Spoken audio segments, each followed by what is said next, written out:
encore, ça va très bien alors tout le monde chantez avec moi ce soir. Pa, pa, pa, na, na, na.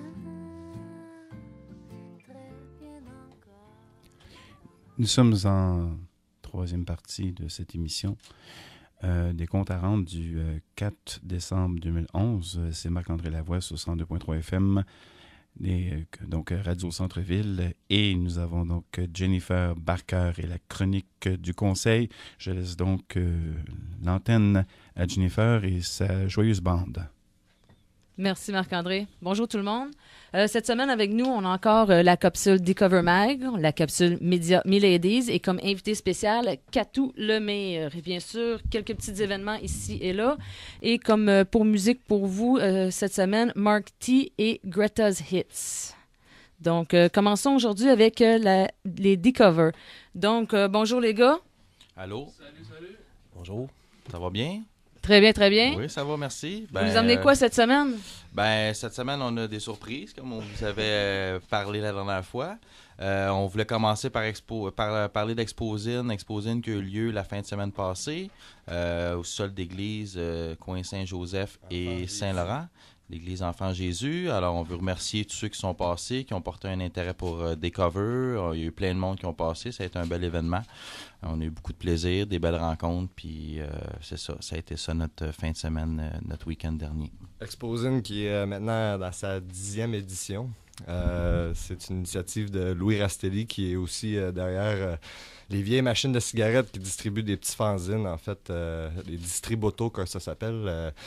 Si vous voyez une vieille machine en ville dans un bar ou quelque chose, allez voir dedans, c'est des petits cahiers à 1 pièce, 2 pièces pour encourager les artistes et les publications indépendantes.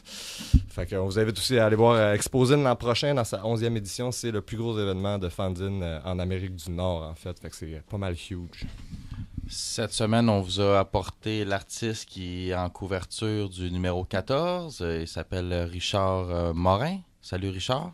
Bonjour. Ça va bien? Oui, ça va très bien, oui. Excellent. Alors, on avait des petites questions pour toi, en fait. Mais veux-tu d'abord t'introduire, nous dire qui est Richard M? Oui, c'est ça. Qui est Richard M? En fait, artiste peintre, fondateur de l'école Studio Couleur d'Or depuis 23 ans.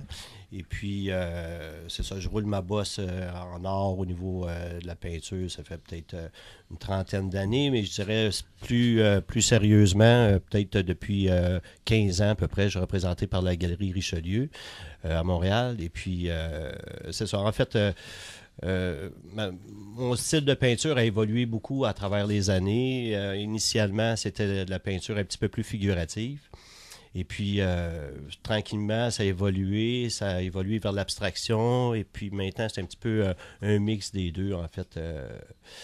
En fait, le parcours que je fais, c'est pas le parcours le plus facile parce que je suis pas vraiment dans le créneau des galeries parce que je suis pas dans un style bien régulier où ce que je refais toujours la même chose. Je suis toujours en repositionnement, en remise en question et puis aller le plus loin que je peux dans ma peinture. Et puis, je suis très fier de la peinture que vous avez mis sur la page couverture parce que justement, cette peinture-là, je l'ai boxée. Vraiment, là, je l'ai changée, je l'ai remodelée. Et puis, un petit peu, je l'ai signée comme un petit peu dans le doute. Et puis, quand elle est terminée, puis quand j'ai su que vous l'aviez choisi, merveilleux pour moi parce que c'était comme un genre de reconnaissance au travail tout le temps que je fais qui est un petit peu ardu, comme plusieurs artistes, en fait, comme plusieurs artistes qui décident d'être dans le chemin un petit peu alternatif, là, un petit peu en dehors des galeries. On ne fait pas le choix le plus facile, mais c'est sûrement le plus valorisant côté artiste. Yes. Ben bravo, c'est vraiment beau ce que tu as fait, puis on est vraiment fiers de te présenter en page couverture aussi les 3 pages. Puis je me demandais, en fait, c'est du travail récent que tu nous as envoyé pour la revue? C'est les derniers tableaux. En fait, c'est les derniers tableaux de cette année. C'est 2010-2011. C'est ça, exact. Parce que moi, il faut savoir que pour gagner ma vie, c'est avec l'école. Fait que vraiment, c'est avec l'école que je gagne ma vie, puis je vais chercher des sous. J'essaye de mettre un petit peu d'argent de côté pour me réserver un espace de travail qui est 2 mois, 3 mois. Éventuellement, j'aimerais que ça grossisse jusqu'à 6 mois, mais on essaie de faire les deux un petit peu en même temps pour faire vivre ma famille, en fait, tu sais. La peinture qui est en couverture du Décover 14, c'est quoi le titre? C'est La Grande Roue. La Grande Roue. Est-ce que les gens vont avoir la chance de la voir lors de notre lancement? C'est celle-là que tu vas apporter? C'est sûr, c'est certain. Excellent, excellent. J'ai eu un C'est petit comme doute. prévu. Moi, je veux savoir, c'est-tu des harpies ou des anges en dessous de notre logo sur la couverture? On sait pas si c'est des anges. En fait, c'est inspiré de peut-être peut-être d'une fable où ce que Ulysse il était en bateau et puis il y avait comme des oiseaux des anges, on sait pas trop. Des oiseaux avec des boules. Puis c'est quand en tout cas. Et puis je sais pas, non, je suis pas sûr. Il faudrait voir la photo d'un artiste qui a fait. Et puis il faisait des sons. Puis il fallait pas que ceux qui ramaient, fallait pas qu'ils entendent, qu'ils écoutent les sons. Fait que je me suis inspiré un petit peu de ces genres de personnages là qui tournent autour du genre de manège qui descend. Puis on n'est pas sûr si c'est des anges, mais je suis certain que c'est comme peut-être la voix de la conscience ou subconscient, je sais pas. Moi, personnellement, quand j'ai regardé ta couverture, je trouvais que ça avait l'air d'une vitre que quelqu'un a vargé dedans, tu sais. Clac! Puis pour nous autres, on a tout le temps quelque chose de très figuratif en couverture. Ouais. Puis ou une face ou un personnage bien central. Puis cette fois-ci, non, c'est comme de l'abstraction. Il a fessé dans notre cover. Moi, j'adore ça. Là. C'est ça que c'est pour ça que je me suis rappelé de cette toile-là. C'est aux bonnes dimensions. Ma peinture est assez énergique quand je la travaille. Tu sais, je la travaille vraiment, là, c'est du cœur. Là. J'ai fait un petit texte, là, mais vraiment, là, quand je la travaille au corps. Là, tu sais. Quand je dis boxer, là, c'est un peu ça. Ben c'est ça, il y a comme un bon mélange de figuratif et d'abstrait dans tes peintures. Là. Exact. Je me demandais, quand tu commences, as-tu déjà une idée de qu'est-ce que tu vas faire ou tu te fais juste garocher de la peinture puis tu vois qu'est-ce qui se développe ou... Ouais, ben, ma façon de travailler a évolué avec le temps. Maintenant, je suis rendu à travailler juste avec des couleurs qui me suggèrent des formes. À un moment donné, je trouve une forme qui a de l'allure et je travaille autour de ça, de cette forme-là.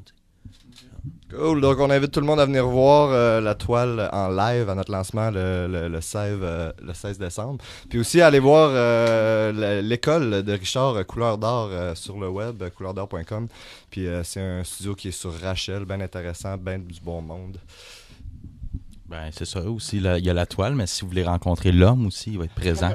Ainsi que les autres artistes qui vont dans le prochain Décover.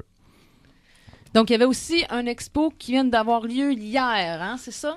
C'était jeudi. Mon vernissage, c'était jeudi. C'est à la Galerie Zéphyr, sur 2112 à Amherst, entre Sherbrooke et Ontario. C'était mon vernissage en compagnie c'est un duo avec André Demers. Il y avait plein de monde. On a eu une belle soirée, beaucoup de plaisir. Puis l'expo se continue jusqu'au 18 décembre. Ben, merci les gars. Ben, merci à toi, Jennifer. Merci Richard. Merci bien. Donc, notre prochaine chronique, les filles, les médias Miladies, ils ont été avec Mark T en entrevue à son lancement de son album solo, son premier album solo. Donc, je vous laisse dans les mains de Mélanie et Mark T. Et Mark, il joue depuis 22 ans de la guitare, vous allez voir. Il est aussi approché par Steve Vai. Donc, c'est la prochaine peut-être protégée de Steve Vai. C'est donc les Médias Mélodies sur Radio Centre-Ville 102.3 FM, chronique du Conseil. Alors, nous sommes ici pour la chronique du Conseil au Patrovis pour le lancement de l'album Anxious de Mark T. Alors, bonjour Marc, ça va bien? Bonjour, ça va très bien, très très bien, merci. Comment on se sent après notre premier concert, là? En fait, libéré, si je pourrais dire. C'était tellement de stress, tellement de... Bon, c'est un projet instrumental, on n'a pas beaucoup d'attentes en même temps, mais on désire quand même que ça fonctionne et tout ça. Et ça mélange d'émotions, mais je suis bien content et je me sens libéré. Tiens, c'est vraiment ça. C'est merveilleux. Pourquoi Anxious? On m'a dit que c'était comme un jeu de mots, puis... Ça vient de l'anxiété, donc Anxious en anglais. Et j'ai voulu représenter ça un peu comme, de la manière que je l'ai écrit, comme un personnage, comme qui représente l'anxiété. Donc quand tu le regardes, ça n'a pas l'air du mot anxious, mais donc c'est ça. Puis ça a en même temps une connotation positive ou négative. L'anxiété, des fois, ça peut être un événement positif qui nous arrive dans notre vie ou négatif. Puis il y a une espèce de tiraillement toujours tout le long de l'album. Donc je trouvais que ça, c'était approprié. Oui, c'est ça. Il y a un gros balancement. Des fois, il y a des chansons qui sont beaucoup plus douces, plus ambiantes. Et puis après ça, on tombe dans des univers qui sont complètement rock, qui sont déchaînés. Oui. En fait, je pense que ça représente bien les 4 dernières années. C'est les 4 années que j'ai fait l'album. J'étais un peu dans le questionnement dans ma vie aussi. Bon, à un moment donné, quand tu es musicien, il faut que tu fasses un choix, puis tu te lances là-dedans à fond, ou tu fais comme des parents qui vont te dire « trouve-toi une vraie job ». Donc, il y a une espèce de tiraillement tout le long. C'est comme « je veux pas, c'est bien, c'est mal ». Donc, mais on l'entend et c'est intègre, c'est une démarche artistique qui est vraiment intègre. Et voilà. C'est ça. Avant, tu faisais partie d'un trio. Est-ce que tu fais encore partie de ce trio-là? Oui, en fait, je fais toujours partie de Spaced Out. On travaille d'ailleurs sur un nouvel album qui va sortir l'année prochaine. Je continue de travailler avec Antoine Fafard qui est de Spaced Out. Et je fais aussi toujours de la musique pour la télévision, documentaires, séries télé, etc. Ça, c'est toujours... En fait, c'est mon travail principal, c'est la musique pour la télévision. Puis l'envie de faire un album solo, j'imagine que c'était vraiment pour pouvoir t'exprimer plus dans ta créativité et tout. Ben exactement, surtout avec la guitare, qui est mon instrument fétiche depuis presque 22 ans. Et je suis un gros fan de Steve Vai. Quand j'avais 9 ans, j'ai entendu Steve Vai la première fois et c'était une révélation. À ce moment-là, j'étais devenu obsédé par la guitare et j'avais qu'un but, faire un album instrumental. Puis là, c'est un album que tu lances de façon indépendante, mais j'ai entendu entre les branches que justement Steve Vai avait été en contact avec toi. Exact. En fait, oui, ils ont montré beaucoup d'intérêt pour l'album, mais on est toujours en contact. Et ouais, ils sont à un moment où est-ce qu'ils signent aucun nouveaux artistes, mais ils ont quand même demandé mon album.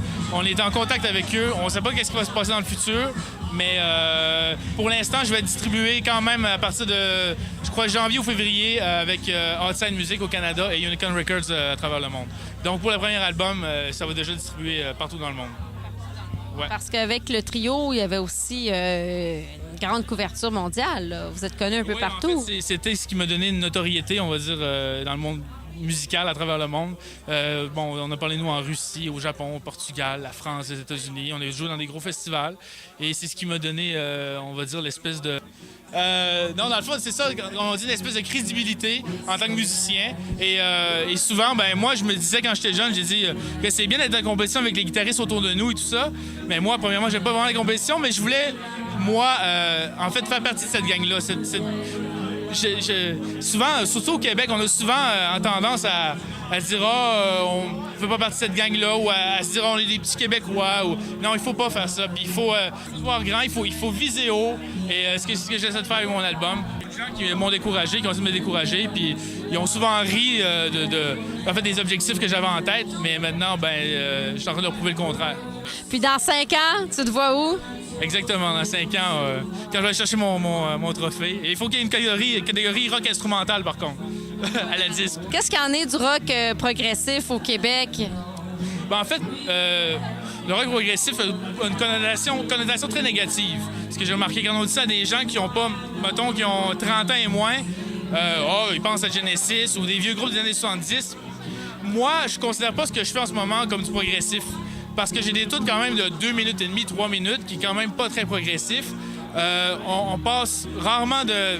peut-être d'une chanson à l'autre, il y a des univers différents, mais dans la même pièce, il y a quand même un univers qui est là, qui reste comme chanson du 6 décembre ou Sneaky Pig, qui sont très catchy, très groovy, qu'on trouve pas nécessairement dans le progressif, qui est toujours des fois plus complexe, qui est une musique plus cérébrale. Moi, j'essaie de vraiment jouer plus avec mes tripes puis mon cœur. Ouais, on sent vraiment des vagues, là. Moi, mon coup de cœur, c'est Satan's Funking You. Oui, exactement. Ouais, c'est ça. On aime, moi, personnellement, j'aime quand il y a des grosses vagues. Quand c'est doux, ça devient très... Je suis un fan de musique, donc, comme la pièce que tu parles, il y a de la musique électronique là-dedans. J'adore la musique électronique, le Goa, Infected Mushroom, des trucs comme ça. J'adore le métal, j'adore même la musique pop française, Mylène Farmer et tout ça. Fait que j'essaie vraiment de faire une espèce que... Peut-être ça serait ma tune la plus progressive. C'est vraiment un melting pot de plusieurs atmosphères, de plusieurs influences. C'est super. Et puis, pour se procurer ton album, on fait comment? Il va être disponible en magasin à partir de janvier-février parce que je n'ai pas la date précise. Et sinon, il est disponible sur l'iTunes Store, sur mon site internet markt.com, marct.com. Et vous pouvez l'acheter là directement avec une magnifique pochette et un petit mot de moi même. Merci beaucoup, Marc, pour ce très beau spectacle et ce super nouvel album. Merci, très apprécié.